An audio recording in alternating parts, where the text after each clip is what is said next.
if you have a side business, or maybe you're a contractor, there's a lot of loopholes that you can take advantage of. So familiarize yourself, educate yourself with taxes, and all these money management tips, guys, are gonna be very helpful as you are entering the engineering industry as an entry-level engineer, and of course also as you gain experience and you start increasing your salary. When I first graduated engineering school back in 2012, I started making $54,000 a year in my first job, and to me that was a ton of money. That was a lot. And it's still quite a bit of a chunk of money, don't get me wrong. But as I started making money, something funny happens with or at least for me, something funny happened with my mindset.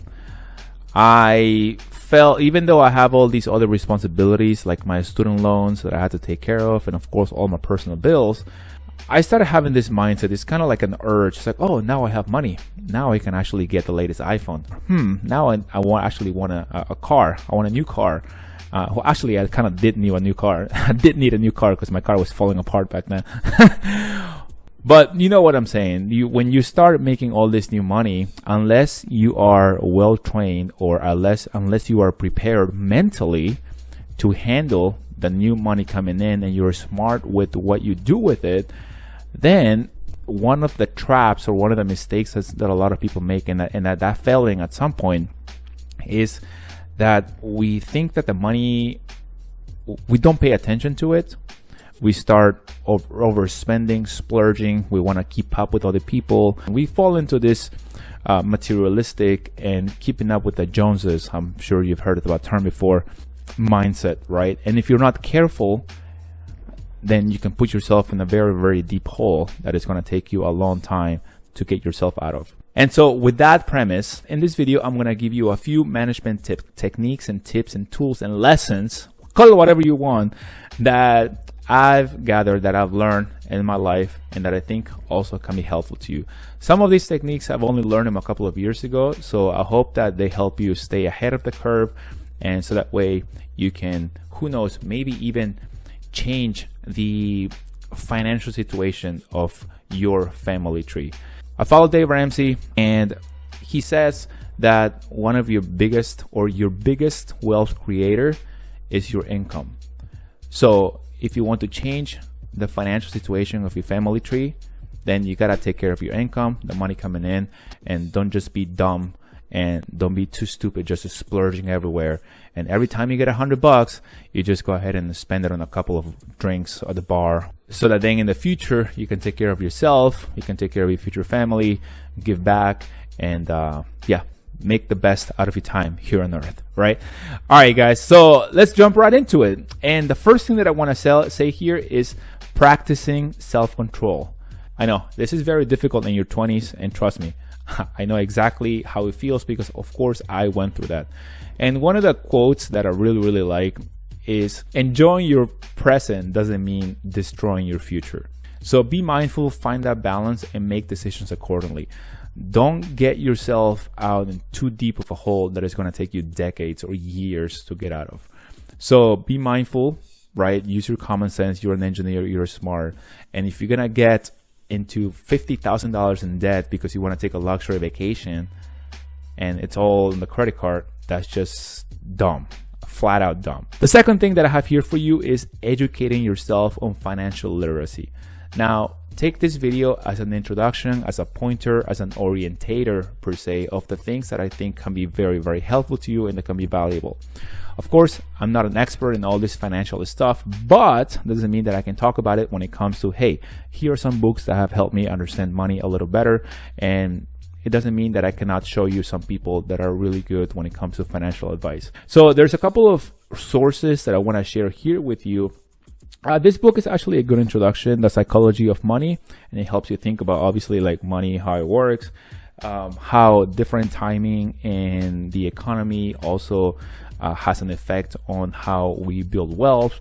Another source that I have here for you is A Random Walk Down Wall Street, and it teaches you about investments and the strategies and techniques. I actually got this book when I was in college. So this is a good book, actually. I haven't fully read it. I've only read the parts that actually interest me. And I want to say that it's a very, very good source. And it's also very, very popular. If you go to Amazon, there's a ton of people that actually say a lot of great things about it. But yeah, so great book here. I went Random Walk Down Wall Street. So another source that you can read. And then, of course, the last one that I want to mention here in this video, at least, is Dave Ramsey, Total Money Makeover. And it teaches you how to get out of debt, how to build wealth, like myths about money and stuff like that. So it's a good book, especially for beginners. It's very simple. It's a very easy read. And of course, he also has a podcast. If you don't want to listen, if you don't want to read this book, you can also listen to them on audio. Hey guys, there's many ways that you can now consume information. So I suggest that you look into those books, and that way you actually get into the details on what you should do, what you should not do from experts in the financial field. All I'm doing here is just pointing you in the right direction. Now, the third tip that I have here for you is know where your money goes. Pay attention to your money. I know, right? A lot of the times, oh man, I know that I'm getting paid this much money this Friday. Yeah, fuck it. I can put it on the credit card, or I can do this, I can do that. But guys, and this is something that I actually just learned. I mean, of course, I had this concept in the sense of like, yeah, you need to keep track of where your money goes, but I wasn't paying attention to where every single cent of my money was going. And this is very, very important because there's a lot of things that really creep up on you, that sneak up, and before you know it, you're paying 8 subscriptions to all these different TV services, and you're like, wait, what? Why am I spending all this much money? So pay attention to where your money goes, and don't let all these don't let all these payments and subscriptions sneak in, especially nowadays when we live in an age of subscription. Now, the fourth thing that I want to share here with you, and I only have a couple of more, so stay here with me, is starting an emergency fund. And this is just kind of cash available that you have right away, just in case things go sideways. Maybe you lose your job, or maybe you have an emergency, someone gets sick, maybe you have a pet needs surgery. So who knows what could happen. Most experts, based on what I've seen, they suggest 3 to 6 months emergency fund. Personally, when I started doing it, I only started with $1,000, just so that you have something there in the background. But of course, as your wealth grows and as your income grows and your savings grow, you're more financially stable, then of course start increasing that to 3 to 6 months. Now, the fifth thing that I want to share here with you guys is taking care of your retirement. I hope that you are contributing. If you have this option, I hope you are at least contributing whatever your company matches. If your company is matching 3%, I hope you are at least contributing 3% or 5%. So I hope you're at least doing that, because otherwise you're giving up quote unquote free money, right? Well, it's kind of free money because they match. Your company usually matches up to a certain percentage, like whatever it is that you're contributing. So take advantage of that, absolutely. And the way I think about retirement, I don't think that I'm going to make a whole video about this, about retirement, but the way I think about retirement, it's kind of like almost like a last line of defense when it comes to, it's just going to be another source of income as I grow older, in my personal opinion. I'm not going to be depending on it. I'm not planning on it. I'm not planning on it being my main source of income in the future. But if it's something that you can save for, and it's another additional safety net when you start getting older and you don't have much energy, who knows what can happen, right?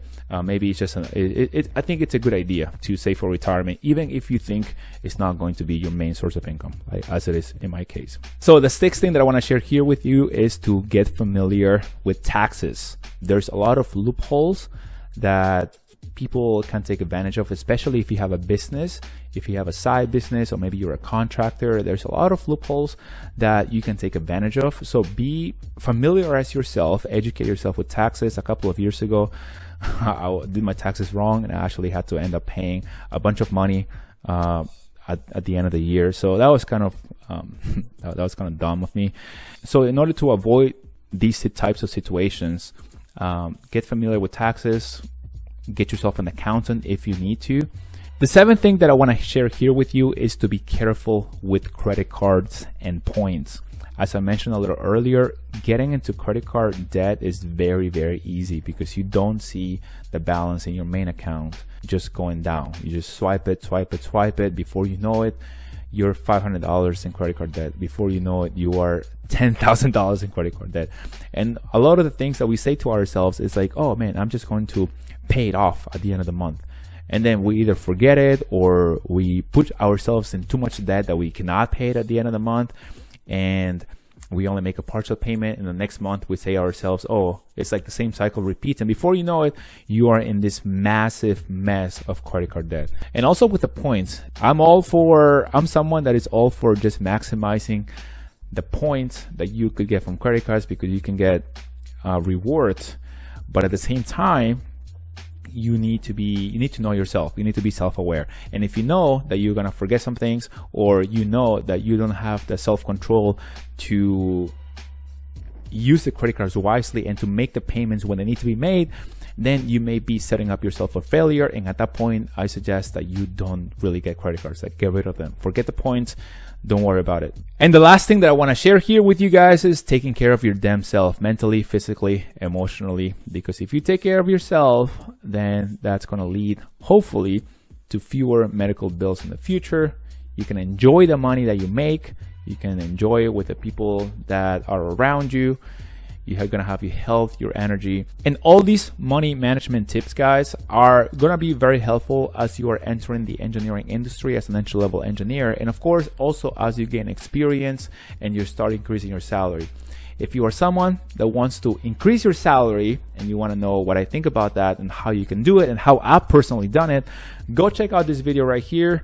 And I'll see you on the other side. Make sure to like this video and subscribe to the channel. Take care, guys. Peace. Have a great one.